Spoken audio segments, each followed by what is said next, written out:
Le comportement moral, c'est ce qui cimente les sociétés. C'est indispensable. Il faut réfréner ses ardeurs pour le bien des autres. Que ce principe soit utilisé à bon ou à mauvais escient, c'est un autre problème. Mais en tout cas, la moralité est un élément central pour qu'une vie sociale puisse exister. Au cours de notre évolution culturelle et biologique, nous avons développé la capacité de comprendre ce qui se passe dans la tête des autres.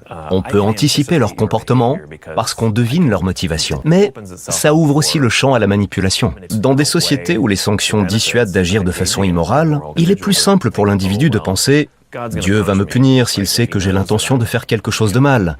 Pour éviter les sanctions de la société, je préfère ne pas le faire. L'hypothèse d'un châtiment divin suppose l'existence de dieux qui savent comment on doit se comporter envers les autres. Et ils sont apparus pour rendre superflues les sanctions de la société. L'effet de regard psychique part du principe que nous changeons de comportement à partir du moment où on se sent observé. Chanter sous la douche ou danser tout seul dans le salon, on le fait quand on pense être seul. Mais dès qu'on a l'impression que quelqu'un nous observe, on modifie notre comportement. Tout le monde réagit comme ça. On constate que quand les gens croient que les dieux voient ce qu'ils font et peuvent les punir, ils sont plus enclins à être généreux et corrects vis-à-vis de personnes qui sont géographiquement éloignées et qui ne pourraient pas leur rendre l'appareil. Des dieux puissants favorisent de grandes sociétés. Sur mon terrain d'études qui se trouve dans le sud de la Sibérie, il y a beaucoup de sources qui descendent de la montagne ou qui sortent de terre. C'est une région très riche en eau. Pour les Touvains, si quelqu'un salit ses sources, les dieux sont mécontents. Alors les gens ne le font pas. L'idée qu'il faut économiser l'eau et faire attention à ne pas la polluer pour sauvegarder cette ressource naturelle est vraiment remarquable. A-t-on vraiment besoin des dieux pour ça? Pourquoi ne mettons pas simplement un panneau d'interdiction?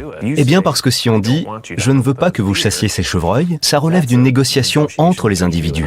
Mais si on dit « les dieux ne veulent pas », ça vient d'un pouvoir sur lequel on n'a pas prise.